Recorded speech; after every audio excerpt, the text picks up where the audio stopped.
Hello, Psychology of Learning students. So this is the second video covering chapter 6. We're in week 7.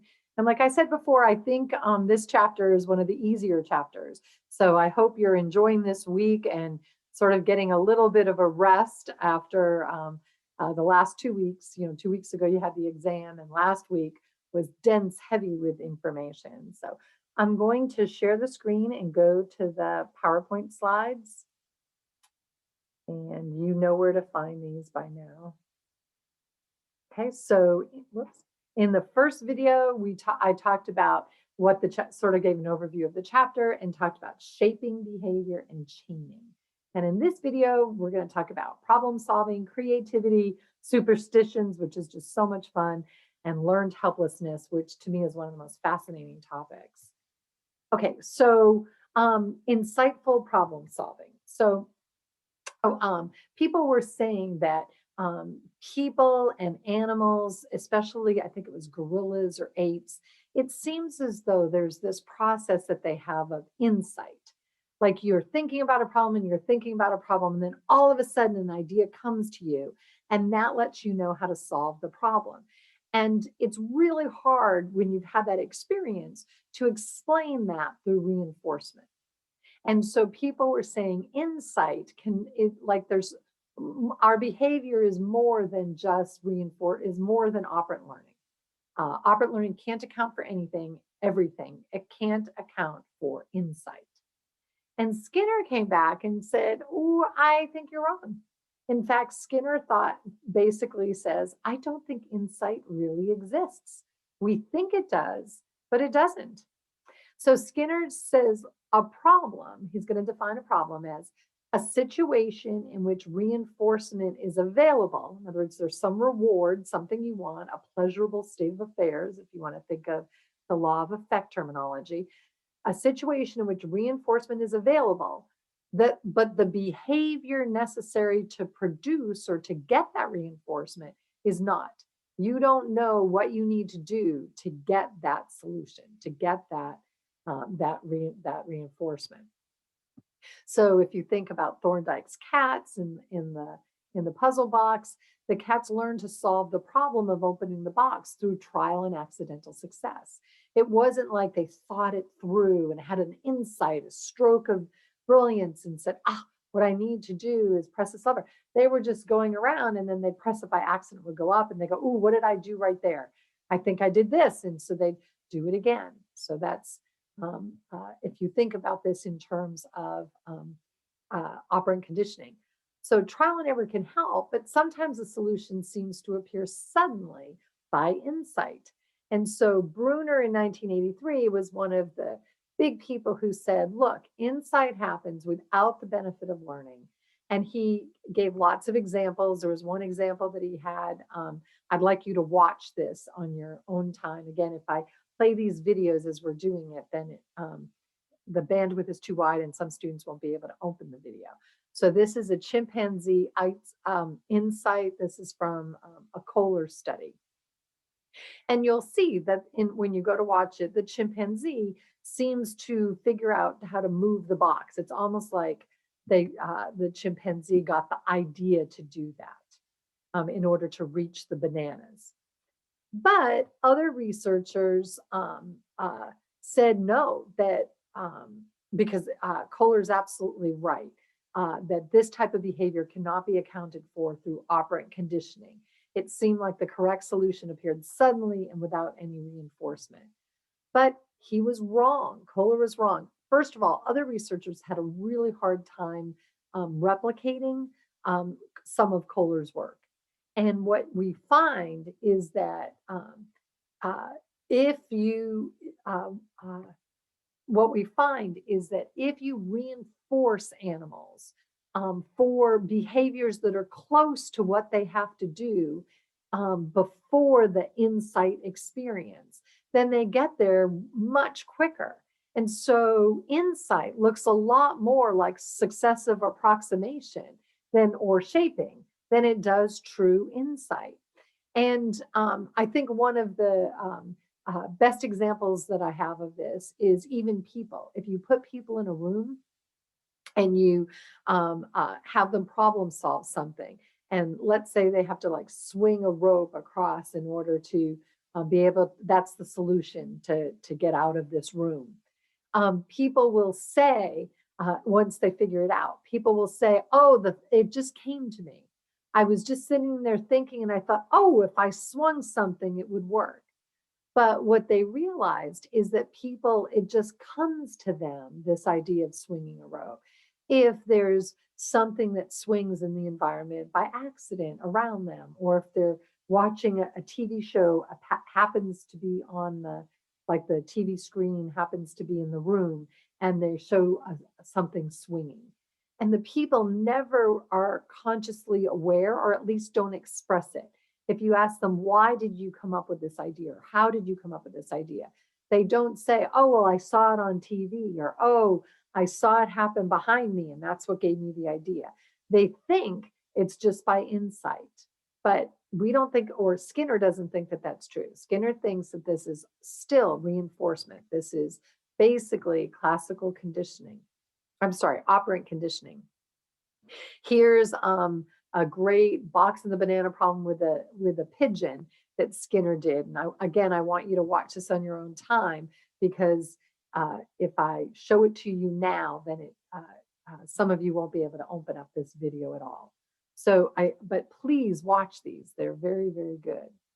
Okay, so insights, even though intuitively we get the feeling like insight or strokes of genius, it feels like they're just things that come to us.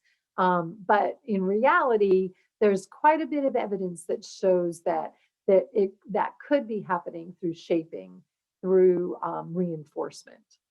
Now people talk about creativity. For something to be, well, they say you can't be creative through reinforcement. Reinforcement wouldn't allow people to create amazing things. So in order to answer this, you first have to define what is creativity. So in order for something to be creative, it has to be novel. But it has to be more than novel. It has to be novel and useful. And people will come up with different other attributes. But I mean, something can be novel and goofy. We're not going to call it creative. So some people looked at this though and said, for something to happen through novelty or a behavior that's new, that reinforcement would not be able to work on new behaviors. How could it work? But your book gives a great example about an animal trainer at the Ocean Science Theater in Hawaii in the 1960s, who they started to reinforce I think they were porpoises, reinforce the porpoises when they would do a new novel trick, something that the porpoise came up with on their own. And when they threw fish at the porpoise, in other words, the positive reinforcement to eat, by doing this novel new thing, then they found that the porpoises would increase the likelihood of them doing new and novel things. And it became part of the act. And they didn't even, like the trainers wouldn't know what novel thing the animals were going to start doing. But if you reinforce novelty, if you reinforce a person for doing something they've never done before, or a porpoise doing something they've never done before, then you can increase the likelihood of people emitting or giving new novel responses. And some of those new novel responses are probably going to be useful and something that leads to like what we would call genius. There's research that suggests that this happens with people too. But in order for it to happen with people, it's really important that whatever the behavior is, the reinforcement comes from doing something new or novel, not for doing it well. Because if you're going to reward or reinforce someone for doing something well, the best, easiest way to do something well is to try to get an idea of what you think that person wants, which is not going to be new, and you're going to do that.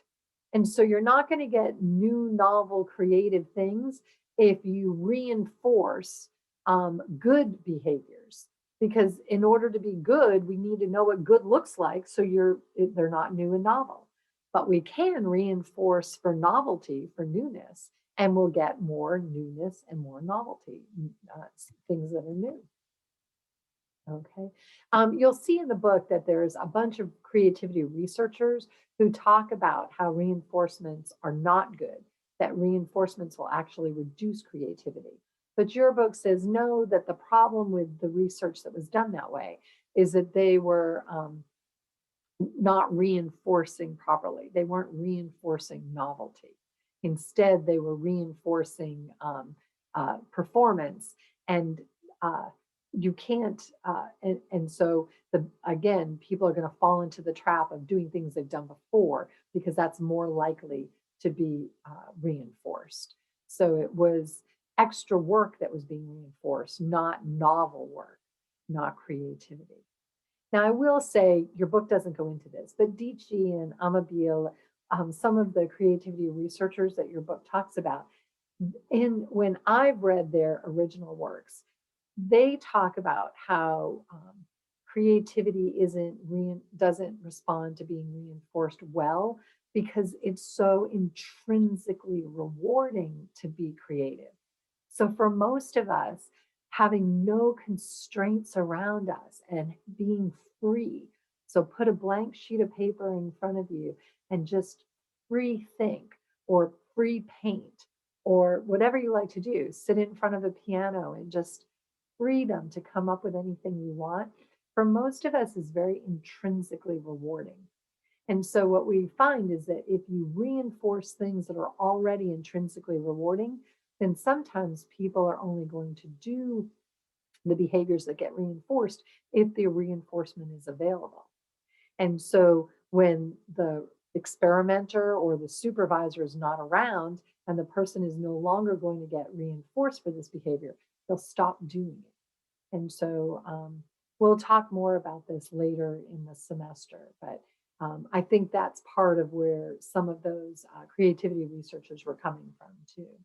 So, but the take-home point from your book here is that insight, behaviors that we do because we think we just got great insight, maybe not. Maybe that's operant conditioning. It's basically from shaping. And things that we think, oh, creativity could never work through operant learning, that it's new and novel, and that kind of thing is, oftentimes people say unique to humans, and you wouldn't be able to reinforce it and increase creativity by reinforcing it. But research shows that you can, as long as you reinforce the novelty, reinforce it being new and different, not reinforce it for being good. Okay, and okay, that's just more of what I was saying. Okay, then the last thing that we want to talk about, oh no, not last, we've got two more, superstition. So what superstition is any behavior that occurs repeatedly without reinforcers that maintain it. And so how does superstition work? Well, Skinner thought that it worked because you did something that led to a reinforcement, and now you think that if you keep doing this, you're going to get reinforced. I know from personal experience, when I first went away to college, I was a little bit nervous that I might not do as well. Doing well in school was always important to me. And so in high school, I'd done well, and went to college, I was kind of nervous. And so my first exam, I sort of over-prepared, and I wore, my dad had let me take to school one, or maybe he left it behind by accident. That makes more sense. But he had a V-neck red sweater, and I loved it. It smelled like my dad. It must have had cologne on it that my dad had, and that my dad wore. So to that exam, to sort of make me feel, I don't know, secure and like dad was behind me, I wore the oversized V-neck red sweater. And I did really well on that first exam. So, when I had a second exam, by golly, I was wearing that sweater. And then the third exam, by the time I was a senior, that thing was a ratted mess. So that's superstitious behavior. And I mean, it's not like I really thought that wearing the sweater was going to make me do well. I knew it had more to do with my study habits and how well prepared I was and how hard or easy the test was and that kind of thing. But still, there was something about wearing that that felt good, that was reinforcing to me. So Skinner put pigeons in a chamber, and no matter what the pigeons did, every 15 seconds they would get food. And what he found, he thought, because it's random, like, well, it's not even random, it's just going to happen every 15 seconds, but their behavior would be randomly reinforced. He thought that the pigeons would, he'd come back and they'd all be just, doing their own thing, sort of ignoring it, walking over every 15 seconds or so to get their food. But that's not what he found. Instead, 6 out of the 8 pigeons had developed clear-cut, what we would call behavior ritual. Behavior ritual behaviors. So it's almost as if before the reward happened, one pigeon had sort of like pecked down and hid underneath their wing. So now they keep doing that, thinking that I just need to do this in order to get the reinforcement. And of course, they were all doing different things, but that's what they started to do. And so Skinner was like, oh, this explains superstition. Now you might say, oh, but humans wouldn't do that. Okay, so I love this video. Again, I don't want to play it because if I do, it's going to make the broadband too wide, and then some of you won't be able to download or watch my video. So, but please watch this. This one's a little bit longer. I think this one is like 8 or 10 minutes, but it is worth it. So either go into the PowerPoint slide and click on it, or you can use this address, the HTTPS, cut and paste that into your link, and please watch that when you can. Okay, it shows how, yes, even humans can very easily, quickly learn superstitious behaviors.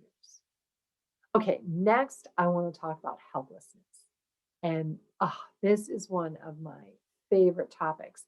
I can remember learning about this when in my general psychology class. I think I was a sophomore in college, and it just blew my mind. I remember just saying, no way, how could this ever happen? And this was performed by a man named Seligman.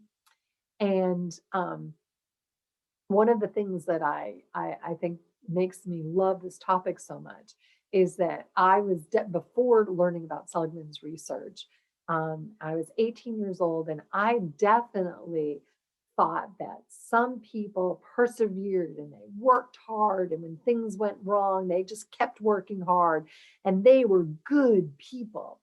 And other people, when things went bad, they threw in the towel, they gave up. They were lazy, for lack of a better term.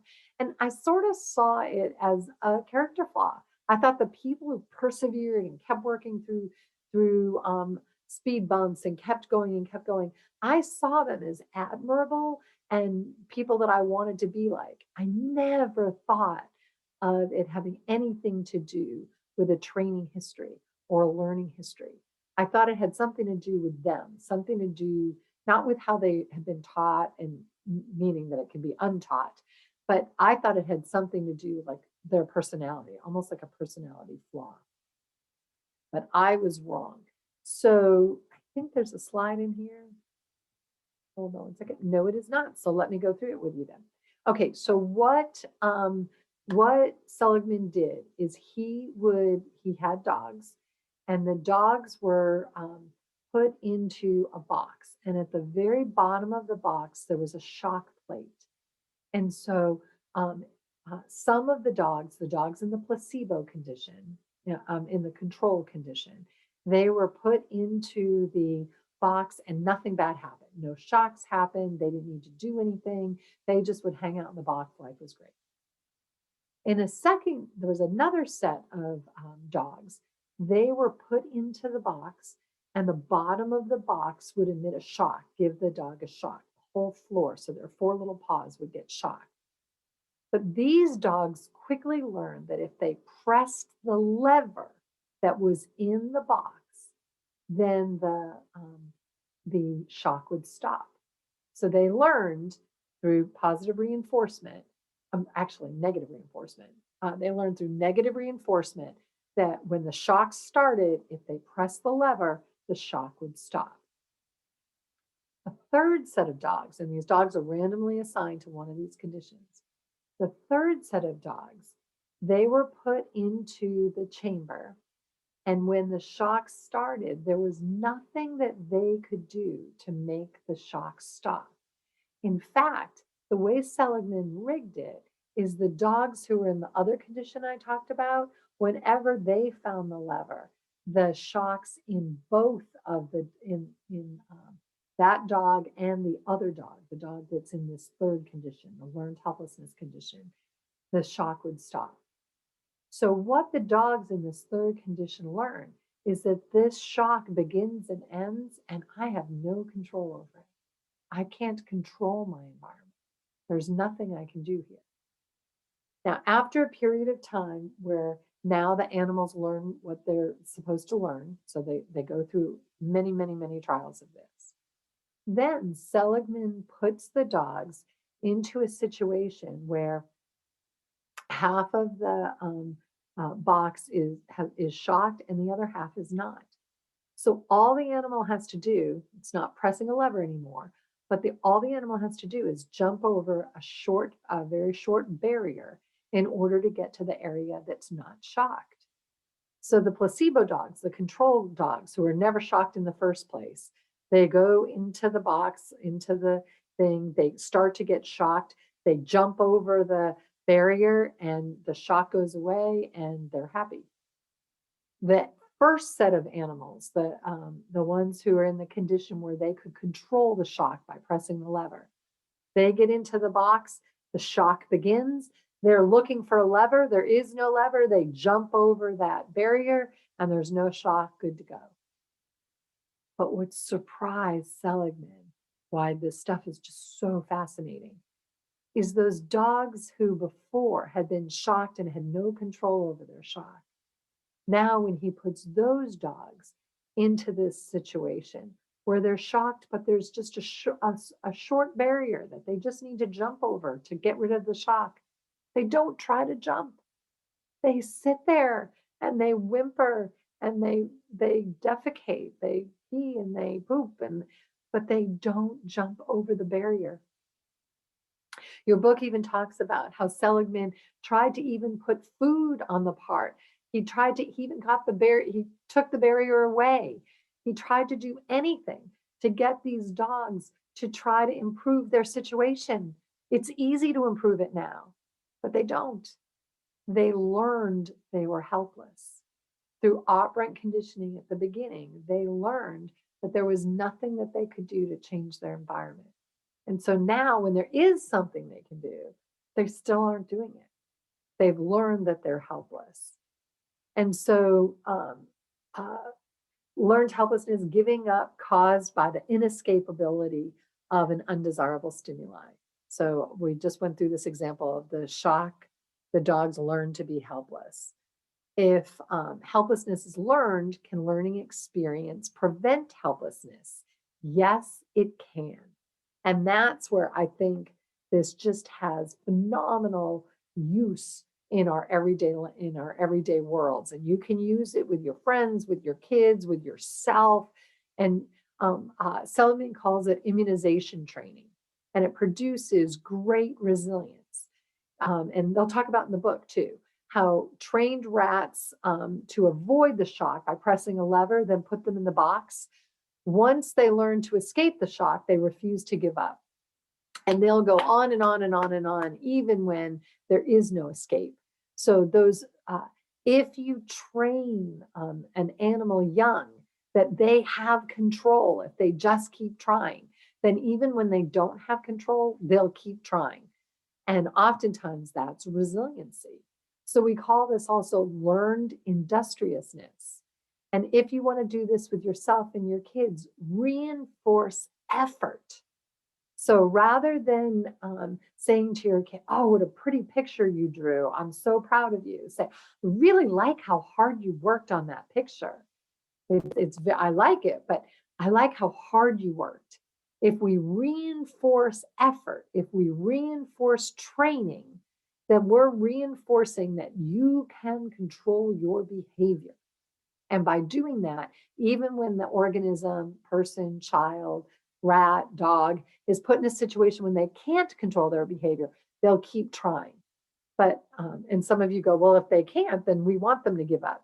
Yeah, but oftentimes we're more worried about learned helplessness than we are about continuing to perform when it won't work. In a lot of instances, trying different things really is more effective. Seligman has now gone on and become who we call the father of positive psychology. After his learned helplessness work, this was done, I think, in the 1960s and 1970s. Now his research is all about positive psychology, what makes people happy. And so he has a whole research thing talking, instead of about learned helplessness, about learned optimism. And it's really, really wonderful. So I do have a video clip that I posted that I think you might enjoy about his work on learned optimism. So, well, we have now covered the main areas of the main things that I want you to know from chapter 6. So I hope you enjoy this week, and next week we'll start with chapter 7. There's a lot in chapter 7, so enjoy this week where there's a little bit less information. All right, if you have any questions at all, maryd@cameron.edu or marydz@cameron.edu. Both email addresses work. All right.